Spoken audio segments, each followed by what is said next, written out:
Assalamu alaikum dear students. I hope you people are doing great. This is your science lecture and I am teacher Fatima Sugra.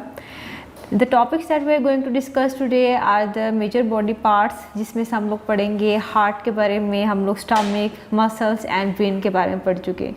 अच्छा, पिछले lesson में हम लोग जो major body parts जो हम अपना जो टॉपिक था हमने अपने लास्ट लेसन में हमने स्टार्ट कर दिया था, जिसमें से हमने 3 बॉडी पार्ट्स पढ़े थे, जिसमें टीथ के बारे में पढ़ा था, हमने बोन्स के बारे में पढ़ा था, इसके अलावा हम लोगों ने लंग्स के बारे में पढ़ा था। तो आज हम इसी टॉपिक को कंटिन्यू करेंगे और ये बाकी के जो आपके 4 जो मेजर ऑर्गन हैं, जो मेजर बॉडी पार्ट्स हैं, वो हम डिस्कस करेंगे heart, stomach, muscles and brain के बारे में। और आई होप जो हम आज पढ़ेंगे you people will enjoy the lesson. और ये जो टॉपिक हम पढ़ेंगे this topic is from unit 1 characteristics and life processes of organisms. So let's get started. अच्छा, हम लोग हार्ट से स्टार्ट करते हैं। आपको पता है कि हार्ट जो है it's very important organ of your body, क्योंकि क्या करता है इस हार्ट का फंक्शन क्या होता है, इसका क्या काम होता है, इट पंप्स द ब्लड। ये हर टाइम पे ब्लड को पंप कर रहा होता है थ्रू आउट योर बॉडी, पूरी बॉडी में सर्कुलेट करवाता है, ब्लड को पंप करता है पूरी बॉडी में, एंड इट नेवर स्टॉप्स। और ये कभी भी स्टॉप नहीं होता, आपकी बर्थ से लेके आपकी डेथ तक ये हमेशा हर टाइम काम करते रहते हैं। तो it works non stop from our death, from our birth till death. Our heart has 4 parts. हमारे हार्ट के भी 4 पार्ट्स होते हैं। जो 2 पार्ट्स होते हैं उनको एट्रियम बोला जाता है, और जो आपके वाले जो लोअर 2 पार्ट्स होते हैं उनको वेंट्रिकल्स बोला जाता है, एट्रिया एंड वेंट्रिकल्स।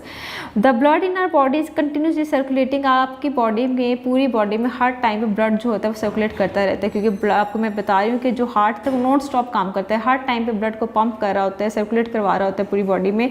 तो जो आपका ब्लड होता है, इसलिए कभी भी आप देखो कहीं भी आपका या आपको इंजरी हो तो वहीं से ब्लीडिंग स्टार्ट हो जाती है। क्यों? इसका मतलब ये है अगर यहाँ पे हो या आपके लेग्स पे, फीट पे हो, हर जहाँ पे भी आपकी इंजरी जख्म हो वहाँ से ब्लीडिंग स्टार्ट हो जाती है। इस वजह से, क्योंकि आपकी जो ब्लड जो होता है पूरी बॉडी में सर्कुलेट कर रहा होता है, हर बॉडी जो पार्ट्स होते हैं उनको ब्लड जो होता है, जो हार्ट होता है उनको ब्लड भेज रहा होता है।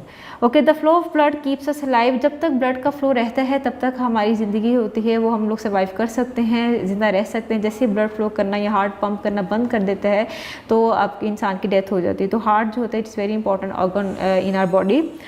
तो जो नेक्स्ट इंपॉर्टेंट ऑर्गन है वो हमारे पास है स्टमक। अब अच्छा, स्टमक के बारे में तो आप सबको पता है कि स्टमक जो होता है हमें फूड डाइजेस्ट करने में हेल्प करता है। तो stomach is a bag like organ. Stomach एक बैग जैसे होता है, जिसे पाउच होता है, बैग होता है, उसकी तरह का एक ऑर्गन होता है। The food we eat goes to the stomach after getting chewed in mouth. जब आप फूड को जब आप खाना खाते हो, बाइट जो होता है टीथ के ज़रिए आप उसको च्यू करते हो पहले, और वो क्या बन जाता है, बॉलस बन जाता है उसका। जो फूड जो होता है जब उसको च्यू करके छोटे छोटे पीसेस में कर देते हो तो फूड का बन जाता है, इसमें स्लाइवा भी मिक्स हो जाता है, तो फूड का बन जाता है बॉलस। तो ये जो आपका फूड होता है, ये बॉलस होता है, वो आपके स्टमक में जाता है। अब स्टमक में क्या करते हैं, स्टमक की जो वॉल्स होती हैं ना, वो मस्कुलर वॉल्स होती हैं जो कि फूड को चर्न करते हैं। चर्न मतलब इस तरह फूड इस तरह स्टमक उसको मिक्स करता है और इसको चर्न करता है, और उसमें जितने भी डाइजेस्टिव एंजाइम्स हैं उसमें ऐड करता है ताकि वो क्या कर सकें, उसके जो डाइजेशन प्रोसेस है उसको फास्ट कर सकें। और churning mixes the food with enzymes and break into smaller pieces. उस तरह क्या करता है, फूड को मजीद स्टमक क्या करता है, छोटे छोटे पीसेस में उसको ब्रेक डाउन करता है। जैसे इसलिए कहते हैं कि खाना अच्छे से आप लोग अगर च्यू करके भेजते हैं तो स्टमक को बड़ा हेल्पफुल होता है स्टमक के लिए, ताकि वो उसको खाना फिर जल्दी से डाइजेस्ट कर लेता है। वो अगर आप लोग खाना से सही से च्यू नहीं करते हो, इसी तरह आप लोग बड़े बड़े पीसेस अगर स्टमक में जाते हैं तो स्टमक को टाइम लगता है और फिर उसको जो डाइजेस्ट करने में प्रॉब्लम होती है। इसलिए इस खाना को सही से टीथ के आपको च्यू किया करें, टीथ के ज़रिए खाना च्यू करने के बाद उसको जब स्टमक को भेजते हैं तो स्टमक जो होता है उसको ईजिली क्या करता है, उसको डाइजेस्ट कर लेता है। Food turns into syrup like material. फिर वो जो फूड जो होता है वो टर्न होता है एक सिरप लाइक मटीरियल में, उसके बाद इंटेस्टाइन्स में जाता है। फिर वहाँ से मज़ीद उसमें जो इंपॉर्टेंट चीज़ें होती हैं जैसे मिनरल या वाटर होता है उसको अब्जॉर्ब कर लिया जाता है। जो बाकी वेस्ट मटीरियल होता है वो थ्रू एनस या रेक्टम के थ्रू आपकी बॉडी से बाहर निकाल दिया जाता है। उसके बाद जो नेक्स्ट है आपके पास है मसल्स के बारे में पढ़ेंगे। Muscles is a soft tissue found in our body. Muscles होते हैं they are very soft tissue. हमने बोन्स की बात करी थी लास्ट टाइम, मैंने पढ़ा था कि जो बोन्स होते हैं वो आपकी बॉडी में 206 बोन्स होती हैं, लेकिन जो मसल्स होते हैं ओवर 600 मसल्स आपकी बॉडी में प्रेजेंट होते हैं। और मसल्स का क्या करते हैं, आपके बोन्स के साथ अटैच्ड होते हैं।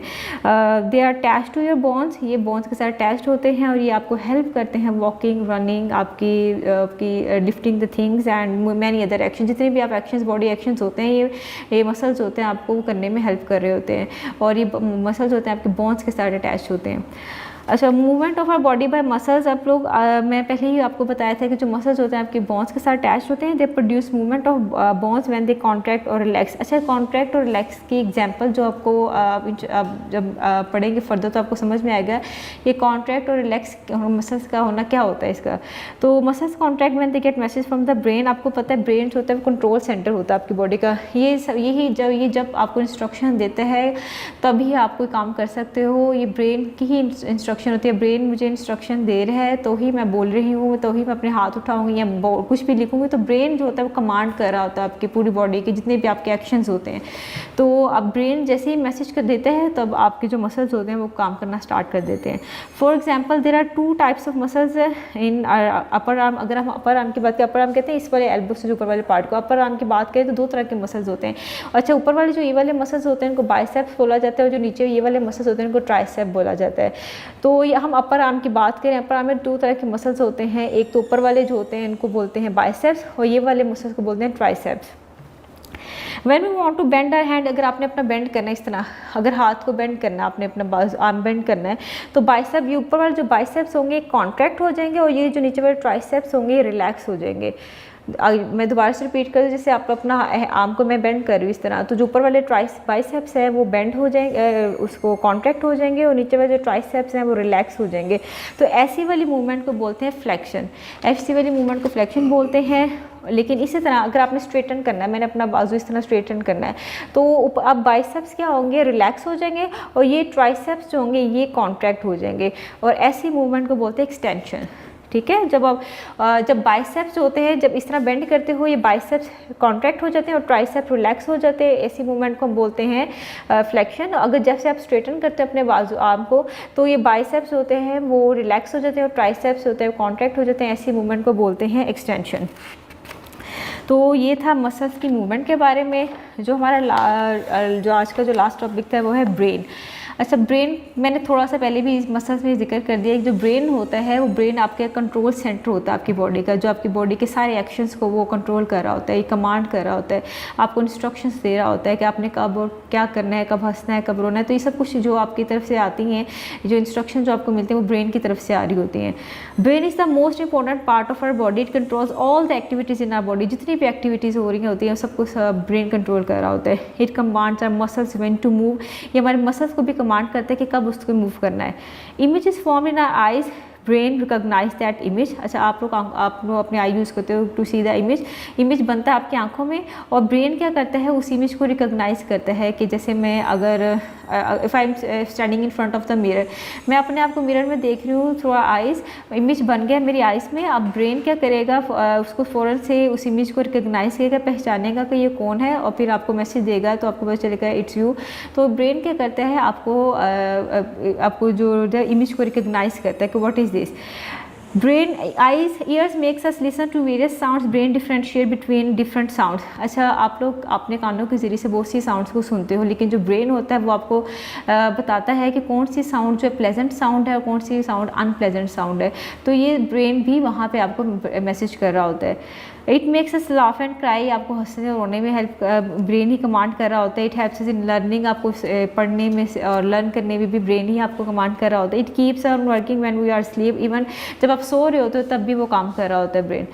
Our brain receives different information from organs such as eyes, skin, ears and nose। मैंने आपको पहले ही बताया कि आइज से भी मैसेज उसको जा रहे होते हैं, ईयर से भी इसको मैसेज जा रहे होते हैं, नोज़ के थ्रू। तो जितने भी बॉडी ऑर्गन्स होते हैं सबको सब ब्रेन को मैसेज सेंड करते हैं। देन ब्रेन क्या करता है, उन मैसेज को रीड करता है और फिर आपको जो होता है वो इंस्ट्रक्शंस देता है। और the brain reads their message and decides how to respond. फिर ब्रेन क्या करता है, उन मैसेज को पढ़ता है और फिर बताता है कि क्या आपने क्या कैसे रिस्पॉन्ड करना है। For example, our eyes send picture of tea and biscuits placed in front of us, यानी अगर आपके सामने कप ऑफ टी या बिस्किट पड़े हुए हैं, आपकी आई ने क्या कर दिया, वो इमेज ले लिया। जैसे आप कैमरे के थ्रू इमेज लेते हो, आपकी आई ने उसको कैप्चर किया और वो जो इमेज उसने सेंड कर दिया ब्रेन को। अब ब्रेन क्या करेगा, इस इमेज को देखेगा, रिकॉग्नाइज करेगा और फिर आपको आपको बताएगा कि आपने क्या करना है, फिर आपको वो बताएगा कि अब आपने क्या करना है, gives direction to hands to pick them, आपके वो हाथों को इंस्ट्रक्शंस देगा कि डायरेक्शन के आपने अब उसको उठाएं, कप ऑफ टी को उठाएं, तब आपका हाथ मूव करेगा, उस कप ऑफ टी को उठाएगा and bring them close to our mouth, फिर वो आपके हैंड को इंस्ट्रक्शन करेगा कि इसको अपने माउथ से करीब लाओ और आप खा लो इसको। तो ये ब्रेन ही सब कुछ कमांड कर रहा होता है। From here onward starts giving orders to lips, teeth and tongue, फिर फर्दर फिर वो टीथ को मैसेज देगा, इंस्ट्रक्शन देगा कि अब आपने इसको च्यू करना है, फिर वो स्टमक को करेगा कि आप इसको डाइजेस्ट करना है। तो ये सारी जो चीज़ें हो रही होती हैं, जो भी ऑर्गन काम कर रहे होते हैं, सब जो हो रहे होते हैं, वो ब्रेन जो होता है उन सबको कंट्रोल कर रहा होता है, सबको कमांड कर, सबको इंस्ट्रक्शन दे रहा होता है। तो यही आज का जो टॉपिक था हमारा यही था, जिसमें हमने मेजर बॉडी पार्ट्स जो हम रह गए थे लास्ट लेसन में, हमने 3 पढ़े थे, आज के लेसन में 4 वाले कवर कर ली, जिसमें ब्रेन पढ़ा, मसल्स हमने पढ़े, हमने उसके बाद पढ़ा स्टमक के बारे में पढ़ा, उसके बाद सबसे पहले हमने हार्ट के बारे में पढ़ा। तो ये 4 ऑर्गन्स हमने आज के लेसन में पढ़ने थे और आई होप जो हमने आज पढ़ा everything is clear to you. So I will see you the next lesson. अल्लाह हाफिज़, टेक केयर।